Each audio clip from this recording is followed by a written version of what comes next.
everyone, welcome to Minimal Mindful Mama, and welcome to my minimalist home. I told him I can be a fighter if you want. I'll be there to catch you if you fall. I can make it brighter when it's dark, when it's dark. I told him I would do it all for you, and I know you do it for me too. I can be a fighter if you want, if you want. Yeah, I can be a fighter. I can be a fighter if you want. I can be a fighter if you want. Yeah, I can be a fighter. I can be a fighter if you want. I can be a fighter if you want. In today's video, I'm going to be giving you a little tour of my home, but before we get started, a few things. If you're new here, I'm Katie Mixon, and I like to make videos teaching busy moms how to declutter and minimize and simplify their lives so that you can be living the life that you want to and not having to constantly clean. If this is a topic that interests you, I would absolutely love if you like this video and subscribe to my channel and leave a comment down below so I can say hi to you personally. I love making new friends. Also, be sure to ring the little bell button. That way you'll get notified every time I upload a new video. Now that that's all out of the way, we can go into a few things about my home before we start. So we are a family of 5, myself, my husband, and we have 3 kids, ages 5, 4, and 2. We bought this house about 4.5 years ago, as I had already had my first daughter, but I was pregnant with my second. It is a ranch. There is no basement, and the attic is not finished. The house is between 1,100 and 1,200 square feet. It has technically 3 bedrooms and 1.5 bathrooms. My husband owns his own business, and so we have one of those bedrooms designated as his office. So it's been quite difficult as we have all 3 kids all in one room, and it feels sometimes like we are definitely outgrowing this space. However, living in a small space has definitely helped with our minimalist journey, as it's kind of forced us to be extra intentional about the things that we bring into our home, since there just isn't space for excess.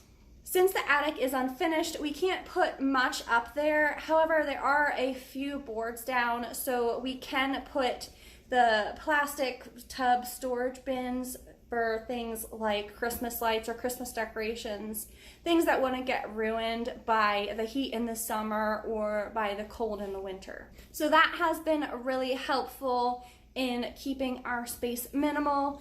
We do not have a garage. We have a small shed out back, and my husband keeps his tools out there, as well as our yard supplies like the lawnmower and rakes and shovels and those sorts of things. We are very thankful that we were in a position to buy rather than to rent. And while we do hope to someday be able to move to a bigger space, we're doing the best that we can to make this space work well for our family for the time being. It takes some creativity, to be sure. We've rearranged our room layouts several times, probably even within the past year, just to try to find a good way to set it up so that this house, it does work for our family. So I'm just going to be taking you around and showing you the different rooms and how we have it set up at the moment, and I hope that you enjoy this video. So when you first come into my house, there's no coat closet or anything, so we built this little coat rack area to be sort of like a mud room. And then the living room is open concept, so it opens into the dining area and the kitchen. It also has these really high, nice vaulted ceilings. This sideboard here, I keep the kids' art supplies in, as well as my tablecloth. And then here I have the little basket of toys for them to play with. As you can see, there's the dining room, and then here is our fireplace. It's one of my favorite parts about this house is that it has a real fireplace. It's just so cozy to be able to light that in the colder months to enjoy. Here I have my gallery wall above the couch area. My husband plays the drums, so we keep his drum set up there as well. And we also have the Montessori little climbing arch for my daughter. She really enjoys sliding on that. And we also have these baskets over here with books in them. One of them is for library books, and then the other one is for books that belong to us.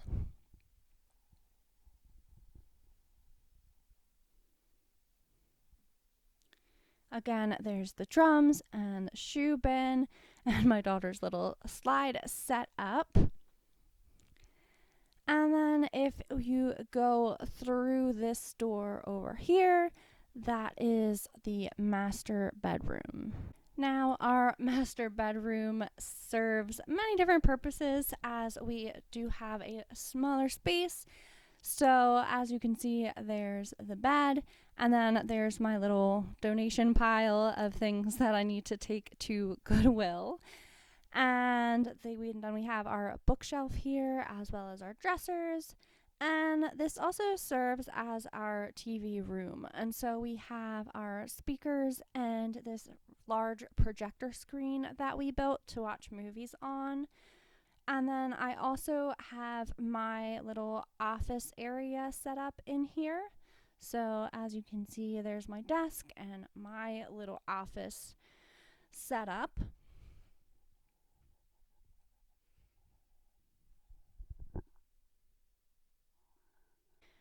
As we live here, we are working on quite a list of projects to fix up this house. And so we've done a few things already, but we definitely have more work to do.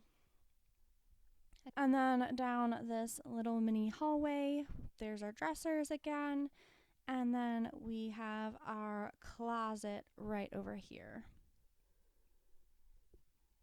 So this is the master closet.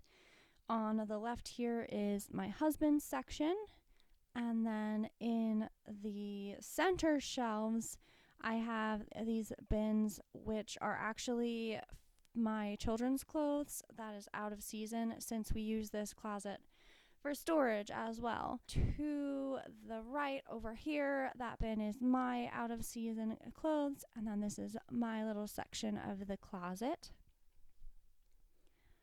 And then this right side is mainly used for storage, and then my husband does have some of his clothes over there as well.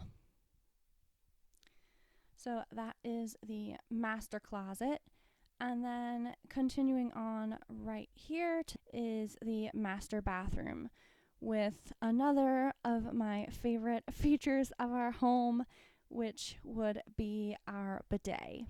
I love it for the sustainability reasons and the fact that it saves us so much money on toilet paper. And if you've ever had a natural childbirth, I'm sure you could also sing the praises of the bidet system as well. So this is our bathroom and our little setup in here.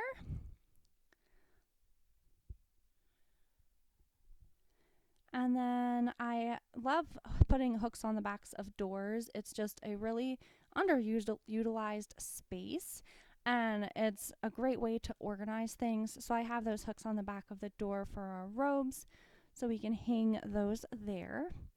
And then coming back out through the bedroom, we will go across the living room actually, and I'll show you our linen closet over here. So this is our linen closet, and I tend to keep off-season things in here. So winter coats when it's not winter, or winter boots like snow boots, snow pants, or sandals in the colder weather. And then here is the kids' room, So we actually keep my toddler's little bed pushed under her sister's bed so that it's out of the way and they have more room to play during the day.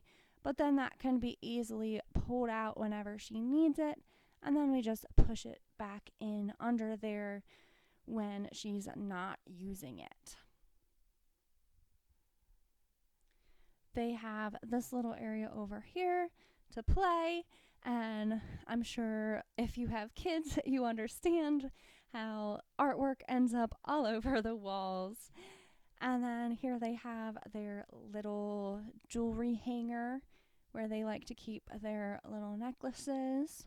And then here is our full bathroom that the kids use. It's also the only bathtub and shower in the house, so we use that. And then in here is my husband's office. Now, my husband and I have very different personality types, and so we both are organized in our own way. So the way that makes sense to me to keep my things organized is not what works well for him, and the way that he organizes doesn't really make sense to me. And so I don't really come in here or organize his things. I let him handle that because he's the one using it and he's the one who needs to know where everything is. And so it needs to be organized in a way that really works well for him. And I think that this is an important thing to recognize when you live with someone, especially for couples, that everyone is going to have a different personality and have different things that work well for them. And it's important to be able to respect that and let them have things organized in the way that they need it to work for them. Then leaving the hallway, going into the dining area, this door is to the laundry room / pantry / extra kitchen storage. Basically everything that I don't use on a regular basis, but that I do still use, like holiday items or cleaning supplies, cookie cutters, stuff like that, all goes in here. And then coming out of the laundry room, again, here is the dining area. I keep my daughter's little push car in there that I take her for walks in, since there's not really anywhere else to keep it. So yes, this is our dining area. We have the sliding doors out to the deck there as well. And then turning is the kitchen. And as you can see, it's not a very large kitchen, but especially since being more minimal in the things that we have, it's worked very well for us. I don't have too much stuff in here, and I'm able to use some of the cabinets for pantry space. So while it's small, it's worked pretty well.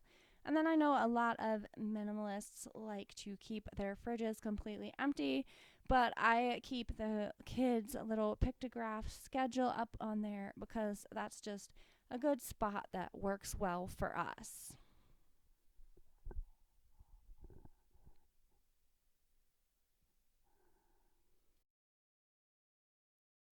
So that is it for my minimalist home tour. I hope that you enjoyed this video. If you did, please hit the like button down below and subscribe to my channel. Happy minimizing, and I hope to see you very soon in the next video.